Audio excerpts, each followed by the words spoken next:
Hi, I'm the Life Group Coordinator at Grace, and today I'm going to share with you a story from the Gospel of Mark.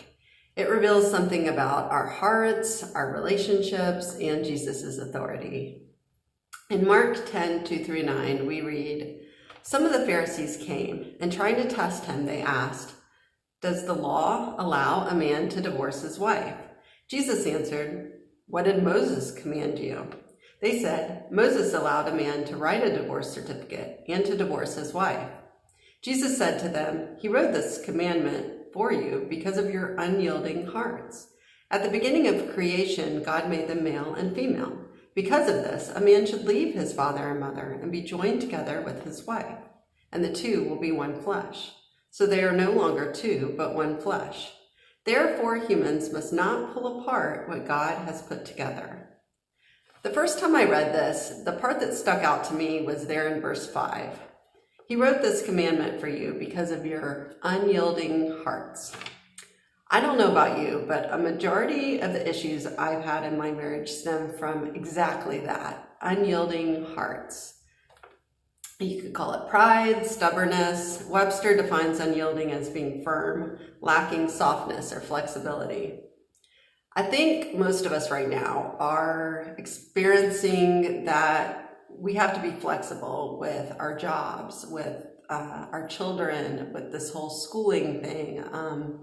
Even going to the grocery store is a different experience. I think it's important that we show some of that flexibility and patience to our families, our spouse, our children. We are not the only person that this is affecting, and showing that consideration to another person is incredibly important. Along the lines of stubbornness, in verse 9 it says, "Therefore humans must not pull apart what God has put together." It takes a lot of force, concentrated effort to pull something apart. I've been doing a lot of yard work lately. Maybe some of you guys have gotten to those to-do lists and have started checking them off, but this bush needed to go. It was kind of blocking our front entrance, and I trimmed it down and started digging around it, and then I realized, there's pipes down there that work our sprinkler system, so probably don't want to mess that up. And so I've got a small shovel and a big shovel in my hands, and I'm just working around it, and I'm like, oh my goodness, I think the root on this thing is about as big as the bush itself. It was huge. And I'm pulling and tugging, and you kind of got to go at it at a couple different angles because of the sprinkler system. And eventually, like I do with a lot of these hard projects, I end up having to go get help. And so we got that sucker out, and it kind of looked like what I imagine the burning bush that Jesus spoke to Moses from when God came, and it was huge, this root ball. I've never seen anything like it before. A lot of you guys who know me know that I'm pretty self-sufficient. I like to think that I don't have to ask for help, but eventually, especially with projects like this, I break down and I have to go ask for help. Ecclesiastes 4:9-12 says, "Two are better than one because they have a good return for their hard work. If either should fall, one can pick the other up. But how miserable are those who fall and don't have a companion to help them up? Also, if two lie down together, they can stay warm. But how can anyone stay warm alone? Also, one can be overpowered, but two together can put up a resistance. A 3-ply cord doesn't easily snap."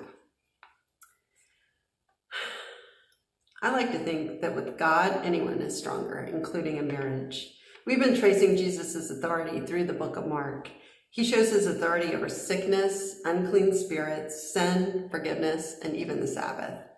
In this story we just read, Jesus shows he has authority over marriage. When we invite Jesus into our marriage to lead us and protect our hearts from being unyielding, then we find that our marriage is strengthened and our hearts are softened towards one another, just like God intended it.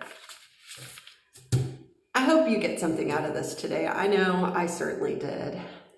Thank you, God, so much for helping us realize that we are all stronger with you, that when we are weak, that you're there for us, that we need to lean not into our own understandings and cling to your promises, God, and have patience for those that we love and that we are possibly confined with these days, and realize that you have something to teach us through this.